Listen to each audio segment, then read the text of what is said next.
For months, a billionaire tech mogul watched his newborn baby struggle to sleep, always sitting, never lying down, and not a single doctor could explain why.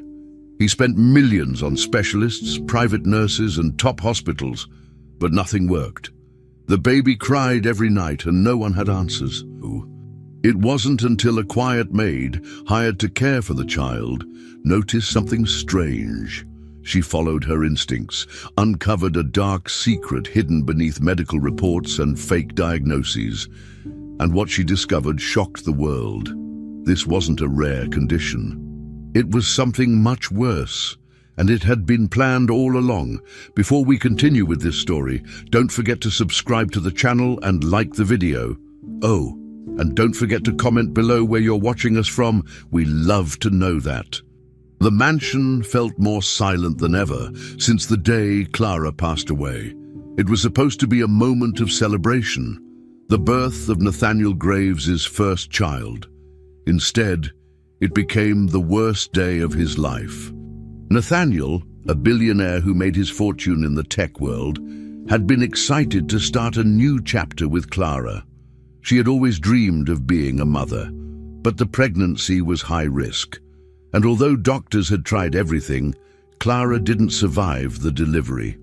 Nathaniel was in the hallway when they told him. His world collapsed. The baby was alive but barely. The little boy was weak and needed constant medical care. Nathaniel stood by the glass window of the neonatal unit for hours, staring at the incubator. He didn't know what to feel. Clara was gone. He was now alone, with a child who reminded him of everything he had lost. In the weeks that followed, Nathaniel buried himself in work. His mansion, once filled with laughter and plans for the future, turned cold and empty. Every room held a memory of Clara, her voice, her scent, her smile. He couldn't bear to stay still for too long. Business meetings, product launches, and new investments filled his days. At night, he stared at the ceiling, unable to sleep. The baby, now named Elias, had been brought home, but not in the way Nathaniel had imagined. There was no warm welcome, no family pictures, just nurses, machines, and strict care routines. Nathaniel didn't know how to be a father, so he hired a team to do it for him. He brought in the best professionals, experienced nannies, skilled pediatric nurses, and even child therapists. They were all highly qualified, but nothing seemed to help. Elias cried almost every night, a strange, painful cry that echoed through the halls. Despite all the attention and care, Elias showed no signs of improvement. Every time a new professional arrived, they were optimistic. They followed the medical plans, changed feeding times, adjusted the sleep schedule, and tried every therapy available. But it always ended the same way. After a few days or weeks, they would come to Nathaniel with the same look in their eyes, confused, tired, and helpless. Elias refused to sleep lying down. He would only fall asleep if someone held him upright, or if he was propped up with several pillows. Even then, it wasn't peaceful. He moved constantly, and his sleep never lasted more than a few hours. Nathaniel started to believe that the trauma of the birth had left a deep mark on the boy. Maybe Elias missed Clara the way he did, even though he had never known her. Maybe something inside him was broken. The doctors tried to give Nathaniel logical explanations. They talked about stress during birth, neurological development, and rare sleep disorders. Some mentioned sensory issues. Others said it might just be a phase. None of them gave real answers. They prescribed medications, suggested therapy dogs, and even offered experimental treatments. Nathaniel agreed to everything. He just wanted his son to get better, but no matter what they tried, nothing worked. Elias kept crying, night after night. Sometimes Nathaniel sat outside the nursery door, listening. It made him feel useless. The staff often rotated, and few stayed long. The ones who lasted more than a month usually left quietly, unable to explain why they couldn't handle the job. They weren't fired. They simply gave up. One nurse said the house felt heavy.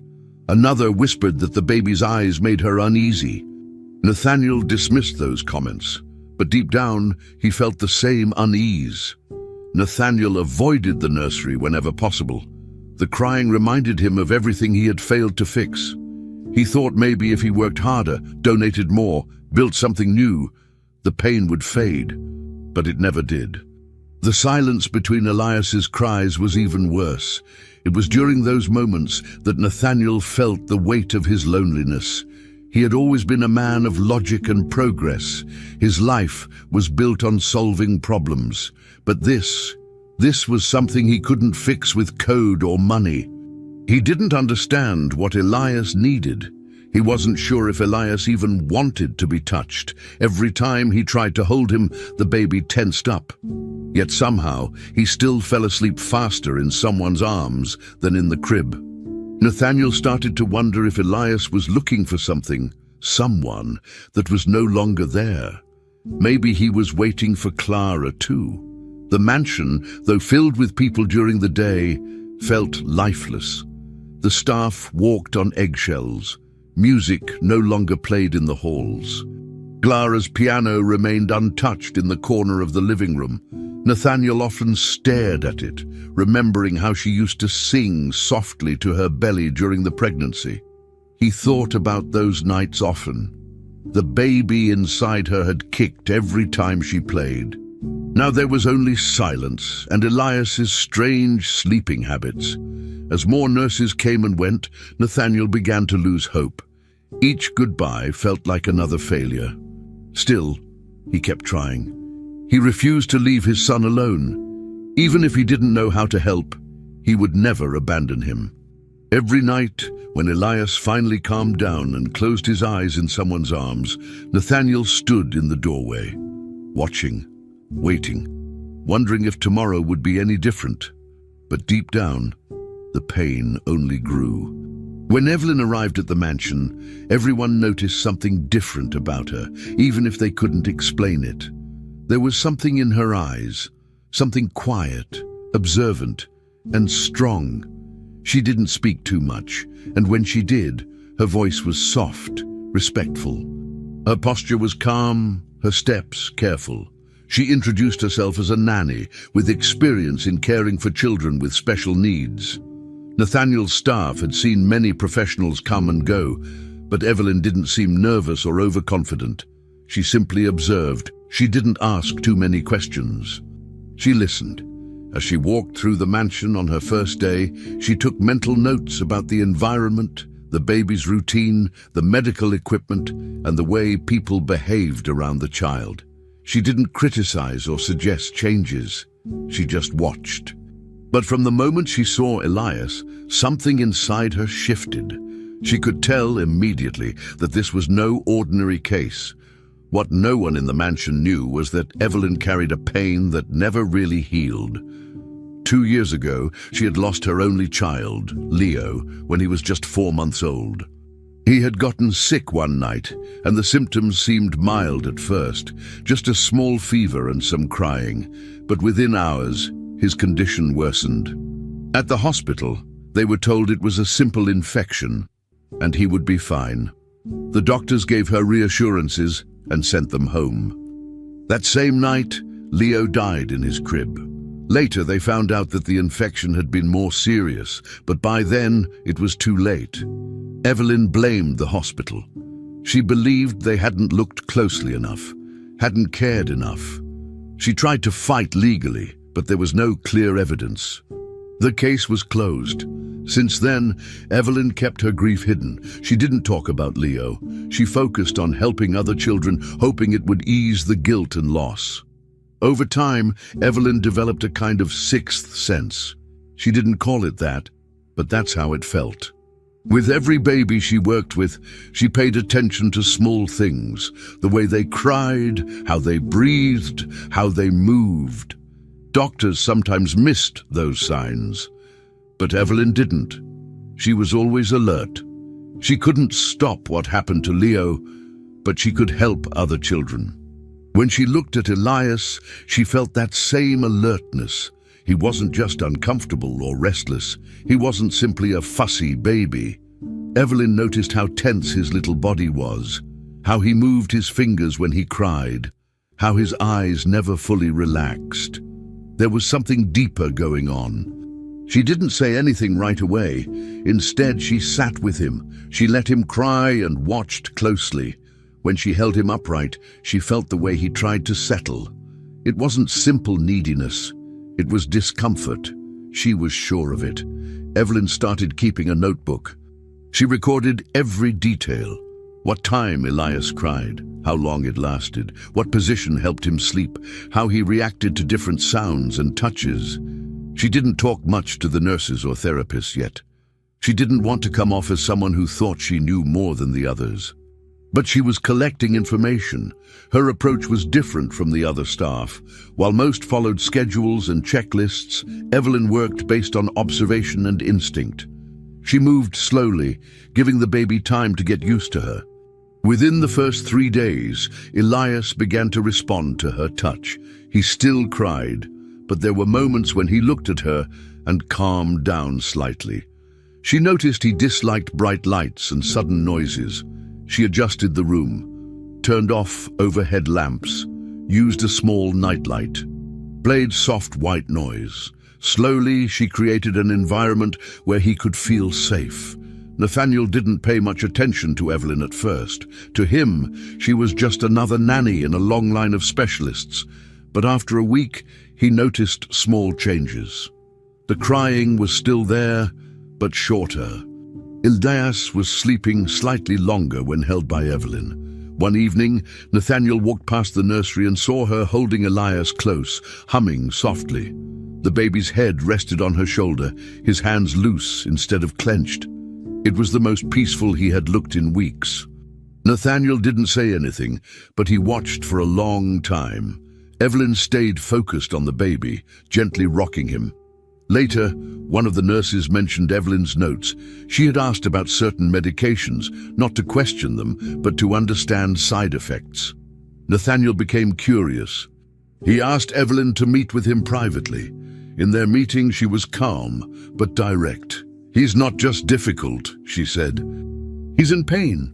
She didn't try to diagnose Elias. She wasn't a doctor, but she described patterns she had recognized: muscle tension, inconsistent breathing during sleep, delayed physical reactions. She mentioned the possibility of silent reflux or neurological sensitivity, conditions sometimes overlooked in infants. Nathaniel listened carefully. No one had ever spoken to him like that, not with pity or false hope, but with careful, honest concern. For the first time in a long while, he felt that someone truly saw Elias, not as a case or problem to solve, but as a child in pain. Evelyn didn't promise miracles. She only asked for time and the freedom to adjust his care. Nathaniel agreed. That night, Evelyn sat with Elias again. She held him just like before, but this time she whispered something only she and the baby could hear. It wasn't just compassion, it was instinct. And for the first time, she felt a quiet connection. Over the following weeks, Evelyn started building a strong connection with the baby. She didn't rush anything. Every day, she followed the same slow rhythm, feeding, rocking, cleaning, observing. She never forced Elias to play or sleep. She waited until he was ready. Unlike the other nannies who came before, Evelyn didn't treat Elias like a patient. She didn't focus only on medical routines or therapy exercises. She treated him like a child. She talked to him softly, sat on the floor to play with him, and sang simple songs. At first, he barely reacted, but slowly she began to notice small changes. His eyes followed her more often. He held her fingers a little longer. Once, he even smiled when she showed him a soft toy that made a rattling sound. That was new. Elias hardly ever smiled. That moment made Evelyn feel hopeful. Something was changing. He was responding, not to medicine, but to human connection. Late nights became an important part of their bond. Evelyn stayed up during his worst hours. When Elias cried, she didn't panic or leave it to the nurses. She sat with him in the rocking chair, holding him gently and speaking in a calm voice. Sometimes she didn't speak at all, just held him close until he stopped crying. Nathaniel noticed. He started checking the security camera feeds less and less. He trusted Evelyn. He no longer felt the need to step in or ask for updates every hour. One night, he even stopped by the nursery and watched Evelyn with Elias. She didn't notice he was there. She was holding the baby upright, letting him rest on her shoulder. He wasn't crying. He was asleep. For the first time in a long time, Nathaniel felt something other than stress. He felt relief. The baby was okay, at least for now. Evelyn was doing something none of the others could. With time, Evelyn began noticing patterns in Elias's behavior that didn't feel normal. It wasn't just the crying or the sleeping issues.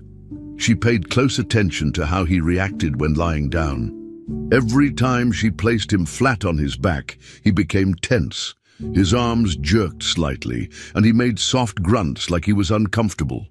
When she propped him up with pillows or held him sitting up, he calmed down faster. She tested it several times, always with care. The result was always the same. Lying flat caused discomfort. He didn't scream, but his body showed signs of stress. Most people might have missed it, but Evelyn didn't. She started writing these observations in her notebook again, just like before. It became clear to her that this wasn't just a habit or random behavior. There was something physical going on, and it wasn't improving. In fact, it seemed like Elias was adapting to live with the discomfort. Evelyn began researching during her free hours. She searched for conditions in babies that caused discomfort when lying flat. She looked into acid reflux, neurological disorders, and muscle tone issues. The more she read, the more concerned she became. Elias showed small signs of several possibilities, but nothing exactly matched. Still, something was wrong, and what bothered her the most was that no one else seemed to notice or care enough to ask deeper questions. The therapist focused on basic milestones. The doctors followed routines. Nathaniel trusted professionals, but none had stayed long enough to truly understand Elias. Evelyn felt a growing urgency. She didn't want to wait until things got worse. She thought about how Leo had shown signs too, subtle ones that were missed until it was too late. That memory pushed her to act carefully but firmly. She decided to watch Elias even more closely, paying attention to the smallest movements, noises, and reactions. As the days passed, Evelyn and Elias became almost inseparable. Other staff members noticed it too. The baby's crying decreased. He started making more eye contact. During bath time, he no longer flinched as much when touched. When placed in his special upright position, he stayed calm longer than before. Evelyn used those moments to encourage him, smiling, showing toys, making gentle sounds. Nathaniel, who had once kept his distance, started joining them sometimes. At first, he only watched. Then, he slowly began asking questions.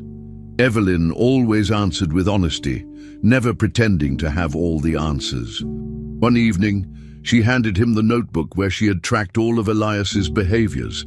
He flipped through it in silence. It was filled with notes, times, reactions, small drawings of positions. "You've been seeing what others haven't," he said. Evelyn nodded. She wasn't looking for praise. She just wanted someone else to finally see what she saw. Elias was in pain. Evelyn didn't make any bold claims or dramatic speeches. Instead, she continued doing what she had been doing from the beginning, observing, caring, and listening to the child. But now, she had a goal: to figure out what was truly wrong. She requested another round of medical exams, not just routine ones, but more detailed scans and tests. Nathaniel agreed. He trusted her now. There was something real between Evelyn and Elias, a bond that hadn't existed before. It was built through long nights, patience, and the small progress that only someone truly paying attention could see. While they waited for the results, Evelyn continued watching Elias even more closely. She adjusted everything: his crib angle, his feeding position, the type of clothing he wore. Every detail mattered, and deep inside, a question kept growing in her mind. What exactly was causing this strange behavior? Why had so many missed it? She was determined to find out, no matter what. One morning, Evelyn was giving Elias his usual bath in the large sink in the mansion's bathroom. This had become a calm and familiar moment for both of them. Warm water, a soft sponge, and quiet surroundings helped the baby relax. She gently supported his back with one hand while washing him with the other. But as she slowly ran her soapy fingers down his spine, something happened. His shoulders tensed, his face changed. He didn't cry, but he made a tight expression that Evelyn had never seen before. It was brief, almost like a flinch. She froze, her hand still on his back.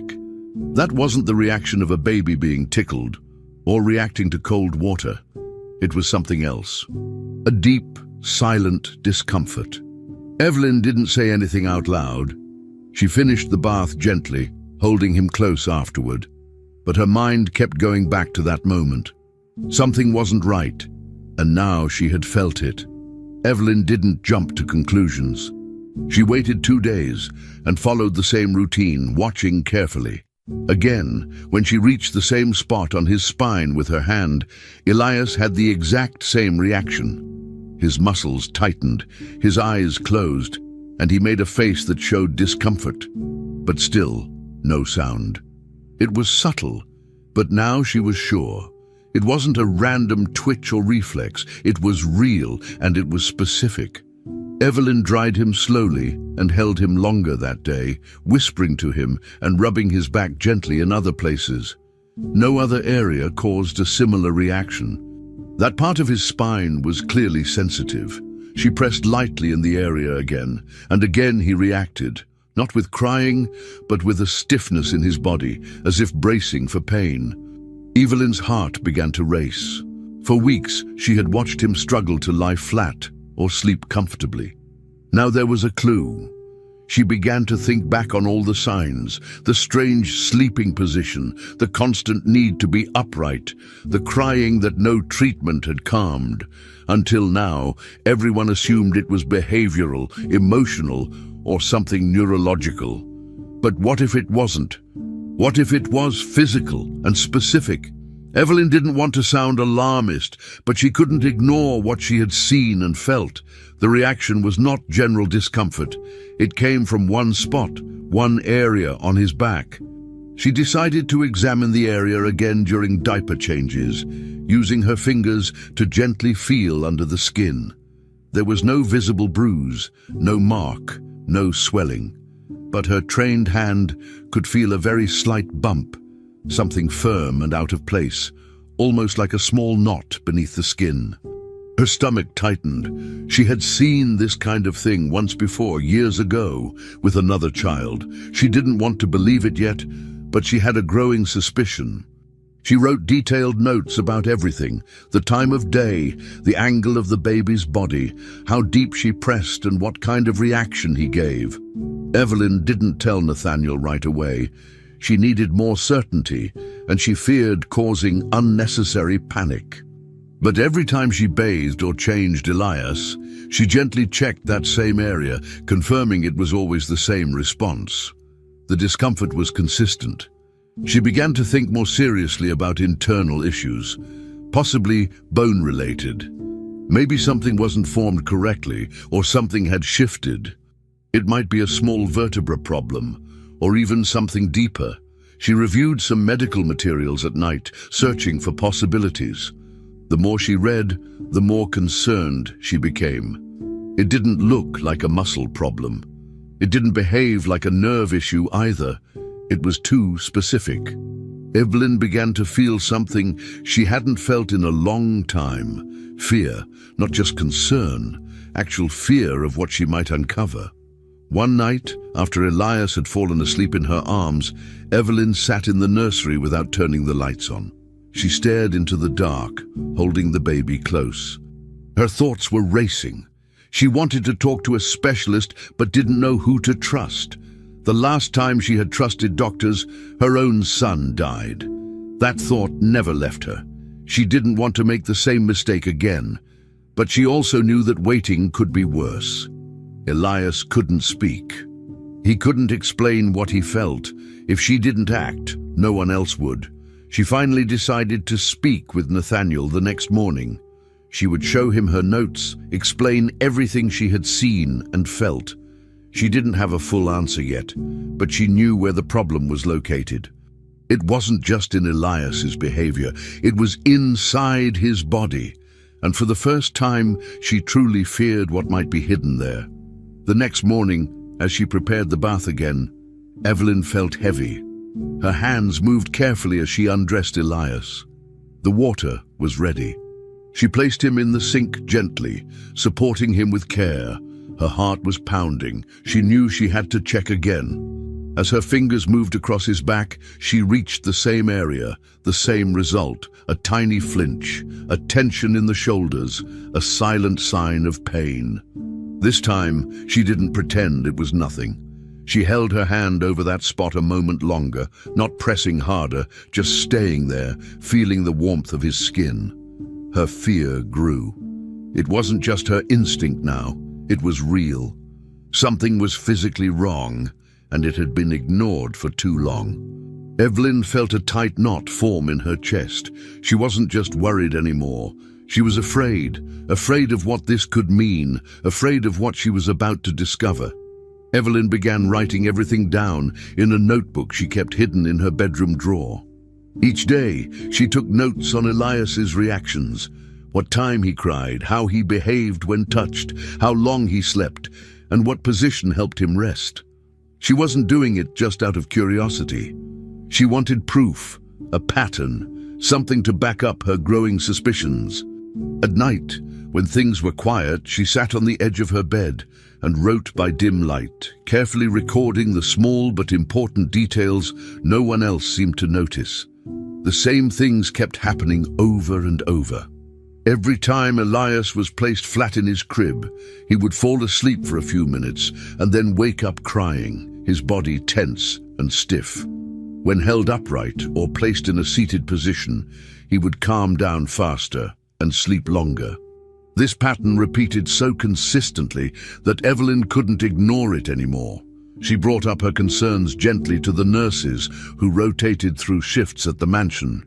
She didn't accuse anyone or act like she knew better. She simply shared what she had noticed, hoping someone would agree or offer more insight, but their responses were always the same. It's normal for babies with his history. The doctor already reviewed all of this. These things happen. It's part of his condition. Evelyn didn't accept those answers. Not because she thought she was smarter, but because she had seen the baby in pain and felt that something deeper was wrong. The nurses spoke as if they were reading from a script. No one asked follow-up questions. No one seemed interested in what Elias was trying to show with his body.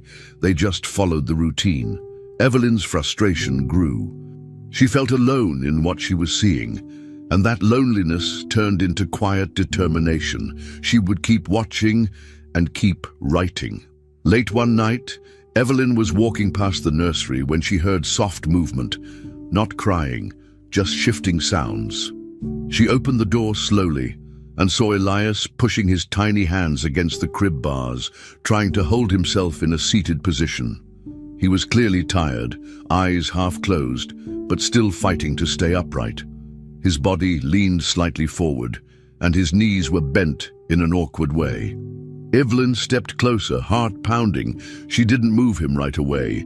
Instead, she watched. It was painful to see. He was trying to sleep, but his body wouldn't let him lie down. He wasn't doing it because someone told him to. He was doing it to avoid pain. This wasn't a learned behavior. It was something else, something instinctive. She gently picked him up and sat down in the rocking chair, holding him in the seated position. Within minutes, he relaxed. She felt his weight shift. He fell asleep almost immediately. The next morning, Evelyn added everything to her notebook. She drew a small sketch of how Elias positioned himself, along with the exact time and what she observed. She also began marking the difference in his breathing patterns based on how he was placed in the crib. Sitting upright, his breathing was smoother and quieter. Lying flat, it was shallow, sometimes with small gasps or hiccup-like sounds. No one else was tracking these things. Evelyn started wondering why the previous nannies had left so quickly. Had they seen signs and ignored them? Had someone told them to stop asking questions? Or were they simply too focused on instructions to notice? Evelyn wanted to believe this was all a misunderstanding, that maybe things had just been overlooked. But her gut told her otherwise. The silence from everyone else, the lack of concern, the easy excuses, it all felt too convenient. And the more she paid attention, the more that silence started to feel dangerous. Nathaniel didn't know about the notebook. Evelyn wasn't hiding it because she didn't trust him, she just wasn't ready. He had finally started to relax a little after weeks of worry, and Evelyn didn't want to make him panic again without solid proof. But she was starting to feel pressure. Something wasn't right, and no one else seemed willing to admit it. She considered asking for outside help, but she didn't know who to call, and she still had no name for what was going on. Only symptoms and reactions. Still, the feeling wouldn't leave her. She began checking the baby's medical files at night when the nurses were distracted. What she found confused her. There were reports with vague language, repeated notes, and missing entries for certain weeks. It wasn't what she had expected. The more she read, the more she felt like someone had gone out of their way to make things look normal. That scared her even more. Another night passed, and the same pattern repeated. Elias cried after being laid down. He tried to hold himself up. Evelyn rushed in to help him. This time, as she held him, she didn't cry or panic. She simply sat still, rocking slowly, her eyes wide open. She stared at the crib, at the place where he had tried to sleep. Something was wrong, and it wasn't just medical. Elias wasn't just reacting to pain, he was surviving it. He was adapting in ways no baby should have to.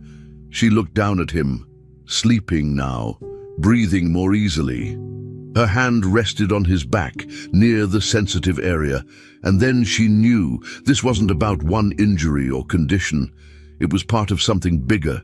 Something was being hidden. She didn't know who was responsible or how deep it went, but one thing was clear. Someone, somewhere wasn't telling the truth, and Evelyn was running out of time to uncover it. Evelyn's instincts had reached a point where she could no longer ignore them. One afternoon, while Nathaniel was busy with video meetings in another part of the house, she entered his office under the excuse of bringing in a delivery. She didn't touch anything right away. She acted casual, just dusting and adjusting items on the shelves. Then, when the moment felt right, she moved closer to the desk. There were papers scattered across it, mostly mail, printed emails, and folders from medical providers. She started scanning with her eyes. Most of the language was technical, and she didn't understand all the terms, but she noticed something odd. Several of the same tests had been repeated over and over. MRIs, X-rays, blood panels, many with the same inconclusive results. Attached to some of the reports were payment receipts made to clinics she didn't recognize. When she searched the clinic names on her phone, they all connected back to the same hospital group.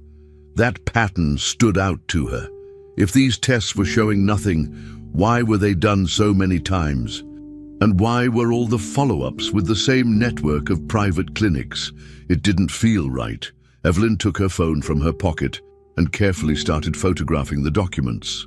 She didn't want to steal anything, just keep a record. She organized the papers exactly how they had been and left the room as if nothing had happened. That night, she went over the images and began making notes. She wrote down the names of doctors, dates, test types, and payment details.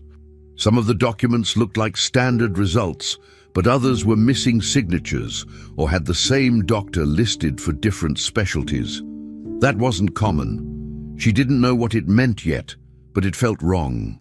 She needed help, someone who could understand the medical language and spot what she couldn't, and she knew just the person to ask. The next evening, while Nathaniel was away on a short business trip, Evelyn called an old friend named Louisa.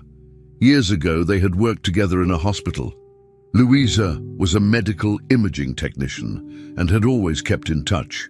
Evelyn invited her to the mansion under the excuse of catching up and spending time together. When Louisa arrived, they chatted like old times, shared stories, and had coffee in the kitchen. Then Evelyn mentioned a fun idea. She said it would be interesting to show Louisa the kind of equipment used in rich homes. Louisa laughed but agreed to help. Evelyn then brought up Elias and told her she was curious if a basic portable scan could show anything unusual in his back, just as a harmless test. Louisa agreed, thinking it was just part of Evelyn's new job curiosity. She pulled out a portable spinal scanner from her bag, something she used for training workshops and checkups. With gentle movements, Evelyn placed Elias in a comfortable upright position and asked Louisa to do a light scan of the lower spine. The baby was calm and didn't react much. The machine beeped softly and produced simple digital images on a small screen. Everything was quiet until Louisa stopped suddenly. Her face changed. "What is this?" she asked. Evelyn leaned closer. There, in the scan image, was something neither of them expected to see. A small, clearly defined metallic shape near the base of the baby's spine. It wasn't bone. It wasn't tissue. It was something foreign. Evelyn didn't say anything at first. Her mind raced. Louisa checked again from different angles. The object didn't move. It had smooth edges and appeared to be placed intentionally. "This looks like an implant," Louisa whispered. Evelyn's hands trembled. She felt the breath leave her lungs. Why would a baby have an implant? And why had no one mentioned it?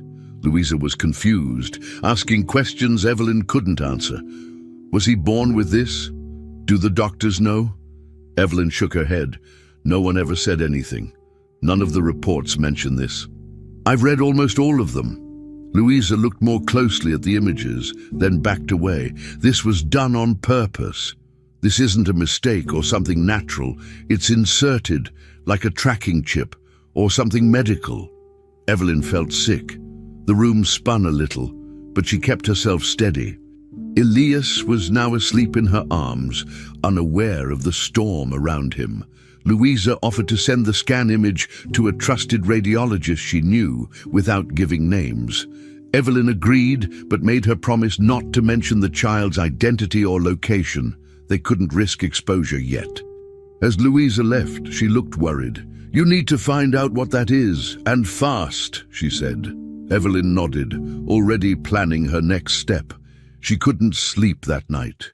Everything suddenly made more sense, and at the same time, everything became more terrifying. Evelyn now understood why Elias reacted so strongly when touched in that spot. It wasn't just pain. His body was protecting itself from something inside. And now she knew why no treatment had worked. They weren't addressing the real issue. But the biggest question was still unanswered. Who approved the implant? Evelyn was sure Nathaniel didn't know. He had trusted the medical team, never questioning the endless list of professionals or the test results. Was someone using Elias for experiments? Was this a test subject situation disguised as private medical care? The thought made Evelyn's stomach turn. She needed to find out who placed the implant, when it was done, and what its purpose was. This wasn't just about Elias's health anymore. It was about his safety. She opened her notebook again, wrote the word implant at the top of a new page, and got to work. That night, Evelyn sat in the nursery for hours, barely blinking. She held Elias close, watching his tiny chest rise and fall. He looked peaceful, But now she knew the truth. Something foreign was inside his body, and no one had explained why. It had been hidden from everyone, or at least from the people who cared. Evelyn's heart beat faster every time she thought about it. She kept staring at the scan on her phone, zooming in, confirming it over and over. There was no mistake. It was real. And that meant someone had made a decision without permission, without honesty. She didn't know how far it went or who else was involved, but she understood one thing. This was just the beginning. Whatever this implant was, it was part of something much bigger. Evelyn was sure of it.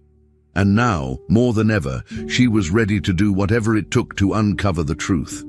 Evelyn didn't waste time. Early the next morning, she packed the scan images and her notebook into a plain folder. She left the mansion quietly and drove across town to visit someone she hadn't seen in a long time, Dr. Ernesto Vidal, a retired neurosurgeon. Years ago, after the death of her son, Dr. Vidal had been one of the few people who listened to her without judgment. He had comforted her during the worst period of her life and even helped her understand some of the medical reports from that time. Now she was turning to him again, but this time with a new child's future in danger. She arrived at his modest home and explained everything step by step. He didn't interrupt. He just listened and then asked to see the scan. Evelyn handed it to him without a word. He studied it carefully for several minutes. When he looked up, his face was serious and concerned. Doctor, Vidal placed the scanner image on the table and pointed to a small section near the base of the spine. "This isn't a mistake," he said. "This is deliberate." He explained in simple terms that the object was an artificial spinal nerve stimulator, a device sometimes used in experimental treatments to test how nerve signals could be altered to affect posture and motor development. It wasn't something used on infants, and it definitely wasn't approved for casual or long-term use in children. He had heard about such devices being tested in controlled research environments, always under strict regulation, but this one looked like it had been placed without oversight, with no record or warning. Worse, it was positioned in a way that activated highly sensitive nerve clusters. "Every time that baby lies down," Dr. Vidal said, "the stimulator is probably sending mild shocks or pressure signals, triggering the exact discomfort you described. The implant is the cause of his condition." She had expected something serious, but not this. "So he's not sick?" she asked. Dr. Vidal shook his head. "He's reacting to something that shouldn't be there. They've been treating him for a condition that was caused by this device." Evelyn felt like she couldn't breathe. Everything made sense now. The useless treatments, the repeated inconclusive tests, the discomfort that never matched any diagnosis. It had all been wrong, because no one had been looking for the real cause. Dr. Vidal continued, "This wasn't done by accident. Someone approved this. Someone installed it, and they didn't tell anyone." Evelyn asked if the device could be removed. Dr. Vidal hesitated. "It depends. A specialist would have to evaluate it closely. But yes, it's possible. The real question is, who put it there, and why?" Evelyn felt anger rising inside her. This wasn't a medical case. It was something darker. Someone had done this on purpose. She told Dr. Vidal about the repeated medical reports and payments to clinics, all linked to the same hospital group. He nodded slowly and said, "It wouldn't be the first time something like this happened." He explained that in some cases, unethical doctors or companies run unauthorized trials on patients without consent. The goal isn't always science. It can be profit. If the child appears to have a rare condition, it opens the door to constant treatments, ongoing bills, and special medical equipment. The family never finds the root cause, but keeps paying for care. In Elias's case, it was worse because he couldn't speak or complain. No one would ever know unless someone like Evelyn looked closely. "They chose him," she whispered. Dr. Vidal didn't respond. He didn't need to. The truth was clear. Evelyn felt sick. All this time, the baby had been treated for a problem that didn't exist because someone created it. Now she understood the evasive answers from the nurses, the missing details in the reports, the endless prescriptions that never helped. Elias wasn't born with a condition. He had been made to suffer so others could benefit. It was a form of sabotage, one that used his body as a tool for someone else's gain. Evelyn asked Dr. Vidal what to do next. He advised her to gather more evidence. Photos, copies of records, anything showing patterns or connections. If you go to the authorities now, he warned, they'll want proof. Real, solid proof, not just suspicion. Evelyn promised to be careful. She hugged him before leaving, thanking him for his help. As she drove back to the mansion, her mind was racing. She wasn't just a nanny anymore. She had become this child's protector. And now, with the truth in her hands, she had a mission: to stop whoever was behind this before it was too late. When Evelyn got back, everything looked the same. The quiet halls, the soft lights, the gentle hum of machines. But now, everything felt different. She looked at Elias and saw not just a baby in pain, but a victim of something much larger than either of them. She knew now he had been hurt by design, not by accident. That small implant had changed his entire life, and no one had noticed. Evelyn was no longer unsure. The confusion, the doubt, the silence, all of it had a reason. Elias had been used. The people who should have protected him had either looked the other way or were part of something bigger. Evelyn held him close, whispering softly, "You're not sick, baby. They just made you look like you were." That night she didn't sleep. She stayed by his crib with her notebook open. The real fight had begun, and Evelyn wasn't going to stop until the truth was exposed. Evelyn knew she couldn't stop after discovering the implant. She needed to go further. She began investigating the hospital that had handled Elias's first treatments. It wasn't a small facility. It was part of a large medical group known for its advanced pediatric care. On the surface, everything looked professional: clean websites, expert doctors, glowing reviews. But as she dug deeper, she noticed strange connections. The hospital was tied to several international pediatric clinics. They all had similar language on their websites, phrases like early intervention, rare diagnostics, and advanced monitoring. She created a document mapping out the relationships between these clinics. Most of them were registered under different names, but a few had overlapping executives and shared addresses with companies in the medical technology and pharmaceutical sectors. Evelyn began to realize this wasn't just about Elias. This was a pattern, an organized system. The hospital had likely done the same thing to other children, and no one was stopping them. She started collecting proof. Every time she called one of the clinics to ask about services, she recorded the call. She used a different name and pretended to be a wealthy parent looking for help with a rare condition in her child. The staff always responded the same way, offering consultations, special diagnostics, and experimental treatments with impressive but vague explanations. No one asked for full medical history.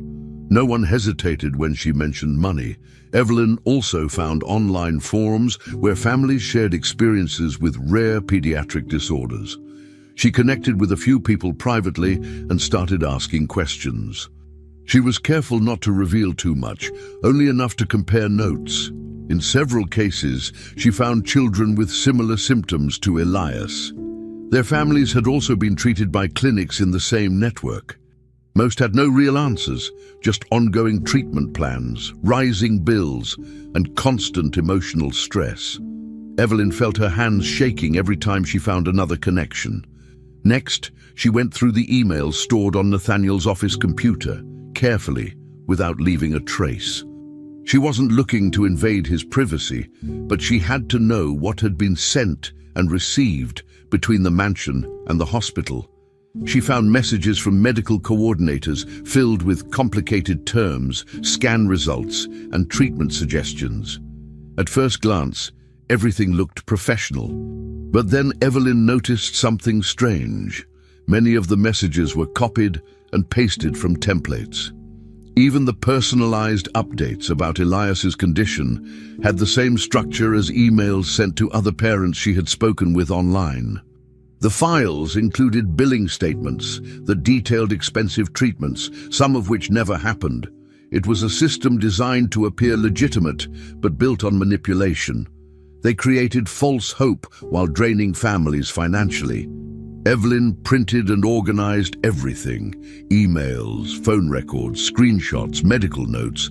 She wasn't just building a theory anymore. She was building a case, one backed by facts and undeniable patterns. Once she had enough, she sat down and created a full report. It included timelines, financial records, hospital links, and patient patterns. She added the scan image of Elias's implant and the evaluation written by Dr. Vidal. The final document was more than 50 pages long.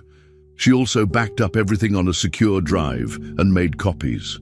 She had learned from the past. Information this important could disappear easily. Only then did she ask Nathaniel to sit down with her for a serious conversation. He didn't know what to expect.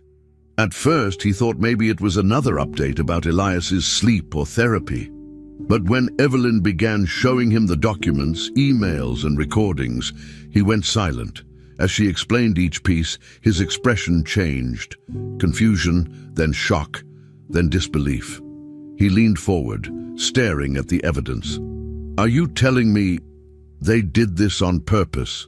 he asked. Evelyn looked him in the eye and simply said, "Yes." His hands were shaking. For years, he had blamed himself, for Clara's death, for Elias's condition, for not knowing how to be a father. He had trusted the professionals. He had signed everything they told him to, paid whatever they charged. And all that time, he thought he was fighting to give his son a better life. In reality, he had been feeding a system built on lies. He turned back to Evelyn. "They used us," he said. "They used him." His voice cracked. She nodded but stayed quiet, letting him process it. After a few minutes, he sat back down. "We need to act," he said firmly. "We can't let this happen to other families." Evelyn opened a folder and slid it toward him. "This is everything," she said. "We can take it to the press, to investigators, to anyone willing to listen, but we need to be ready. They won't give up easily." The silence now carried weight. Nathaniel stayed up reading every page, going over every note. Evelyn sat nearby, keeping watch over Elias. The baby slept peacefully, unaware of the storm that was about to begin. But now they had something they didn't have before: truth. The carefully built lie that had controlled their lives was falling apart. They knew how it worked, they had proof, and they were done staying silent. Nathaniel wasn't the same man anymore. He had lost too much already. This time, he was going to fight back with everything he had. Evelyn watched him as he closed the folder and said, "They turned our pain into profit, but it ends here." The system had used legal terms, complex reports, and fake hope to stay hidden. But now, that was over. The truth was out, and no one involved in it was going to walk away untouched. Nathaniel didn't wait. As soon as he reviewed all the evidence Evelyn gave him, he called his personal legal team and requested an emergency meeting. Within hours, lawyers, investigators, and data specialists were in his office. He gave full access to his private files, financial records, and every piece of information Evelyn had collected. The team began a private investigation while reaching out to trusted investigative journalists. Nathaniel understood the risk, but he also knew silence wasn't an option anymore. He wanted the truth out. Carefully, they leaked names, scanned documents, and voice recordings to reporters from reputable media outlets. The journalists didn't take long to realize they were dealing with something huge. As the story began to spread, it gained attention fast. The first article was published 3 days later, and it exploded. Headlines filled news sites, social media lit up. The world was about to discover what had been hidden for far too long. The hospital responded quickly, but not with honesty. At first, they denied everything. Press releases described the accusations as false, baseless, and deeply offensive. Their spokesperson insisted all treatments followed international medical guidelines. But as more reports were published and more documents surfaced, their narrative fell apart. Evelyn had kept everything. Nathaniel's team had tracked money trails and exposed contracts between clinics and tech companies. Families from other countries came forward, confirming similar experiences. The evidence was overwhelming. Under public pressure, the hospital stopped responding. They took down their website. Lawyers representing them began resigning quietly. Still, the damage was done. Nathaniel had made sure of that. He worked behind the scenes, giving interviews, providing access to reporters, and pushing for accountability. He was no longer the quiet CEO. Now, he was a father fighting for justice. What started as a quiet investigation was turning into a global scandal that no one could ignore. Authorities stepped in next.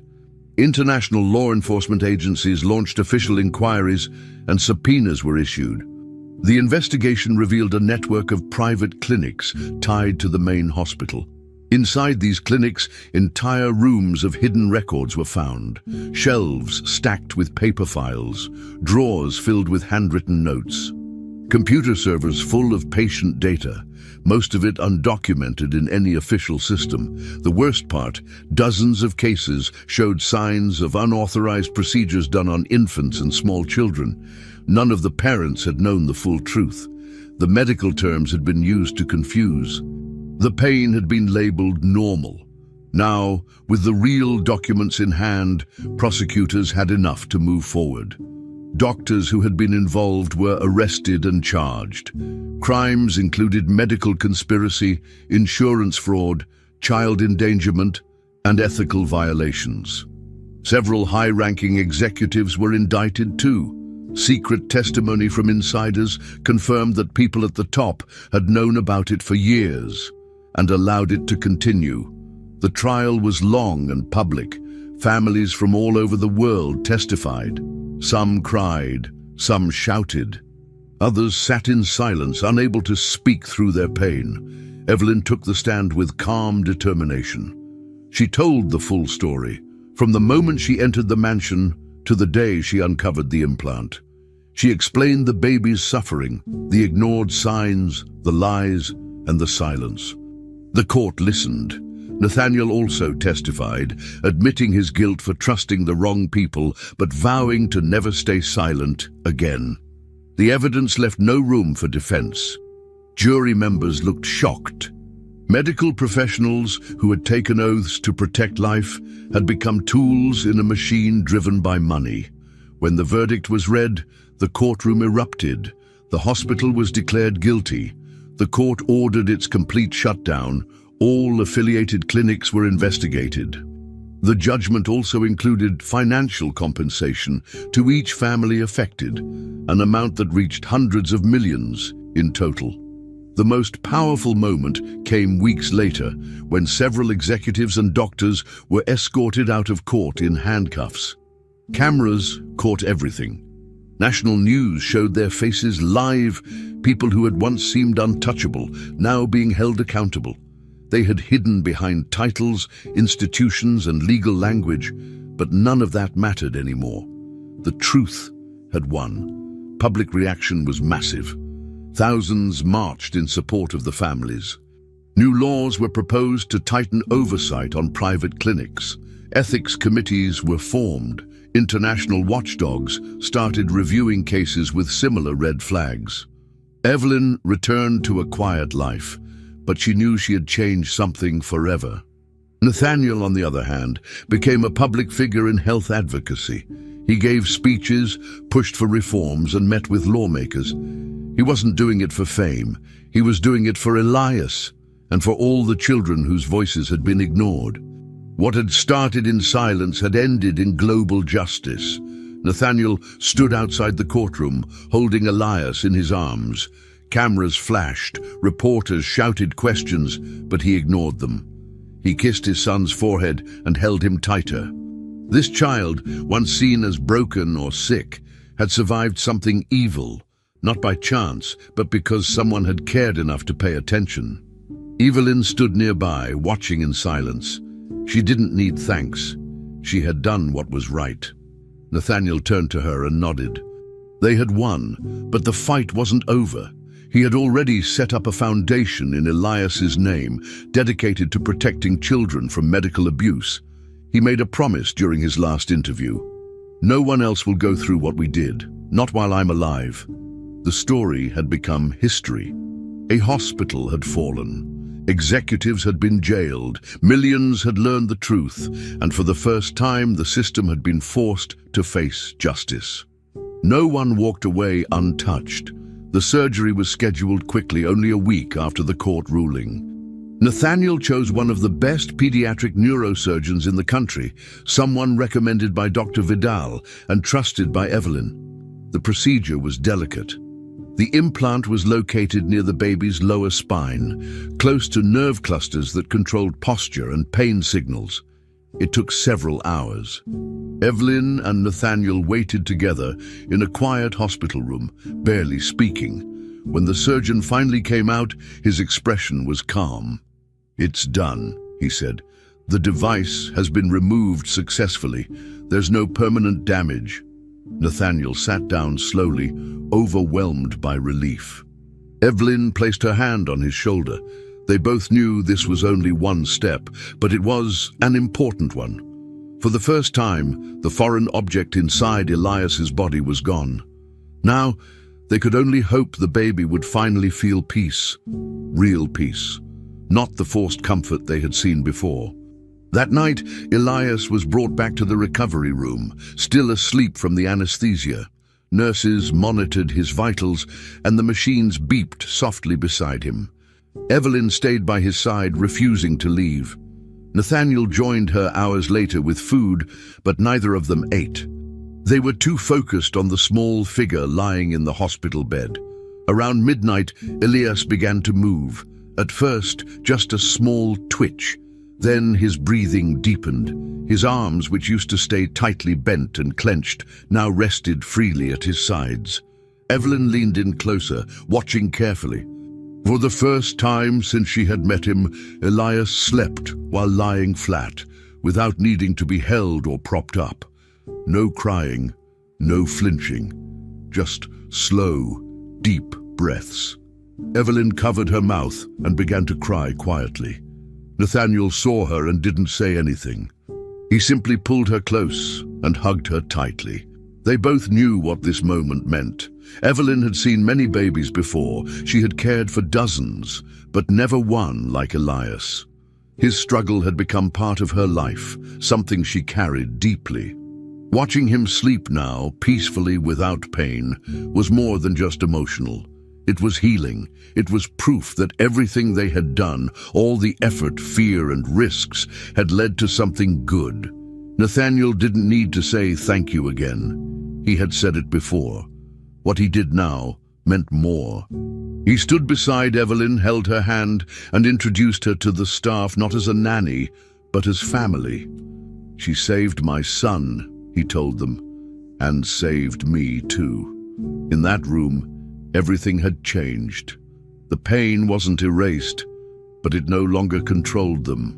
The silence that once filled the mansion with grief was now replaced with something new. It was softer, warmer, a quiet that didn't hurt anymore, a home that could finally feel like a home again. Back at the mansion, things felt different. The rooms, once heavy with sadness, now echoed with new sounds. Elias laughed more. He moved more freely. He slept longer and deeper. The medical equipment was removed from his room. The dark curtains were replaced with lighter ones. Nurses came less often, and when they did, it was only for routine checks.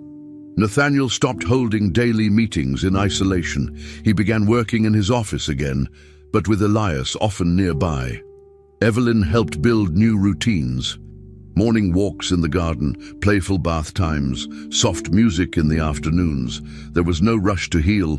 They took things slowly, but everything felt right now. The pain that had once consumed the house had loosened its grip.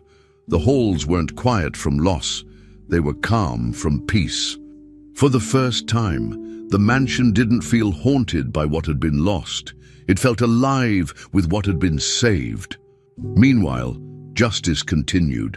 The people responsible for the implanted devices and the secret programs remained behind bars. More trials were set. More evidence came to light. Internal files from the clinics revealed even more victims, children who had been used as test subjects for profit. Nathaniel used his influence and resources to support these families. He funded legal teams, paid for real treatments, and made sure no one was forgotten. Evelyn refused money from Nathaniel. She'd never done any of this for payment.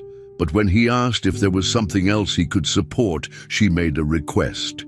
She wanted to start a foundation in memory of her son, Leo. A place to help families identify medical abuse, to expose hidden practices, and to protect children too small to speak for themselves. Nathaniel agreed instantly. The foundation was launched within 2 months, fully funded and led by Evelyn. It was her way of turning pain into action. The foundation opened its doors quietly, but quickly became known around the country. Parents wrote in with questions. Doctors reached out to volunteer. Evelyn spent her days working on new cases, reviewing documents, speaking with families. Her experience with Elias gave her a new purpose. She wasn't just trying to save one child anymore. She was protecting hundreds. The memory of her own son, Leo, lived in every life she helped protect. Back at the mansion, Elias slept peacefully each night, arms open, breathing softly. Evelyn still visited often. She didn't work there anymore, but she was always welcome. Nathaniel would call her for advice, updates, or sometimes just to talk. The mansion no longer belonged to grief. It belonged to healing. What had started as a story of loss ended with hope. Evelyn had saved a life, but through her courage, she had changed many more. And now not just one child slept in peace. Hundreds would, thanks to her. Finally, we've reached the end of this story. I'm extremely happy that you've made it this far. Thank you very much for watching. Comment below what you thought and what was the best or worst part. Don't forget to subscribe. Until next time.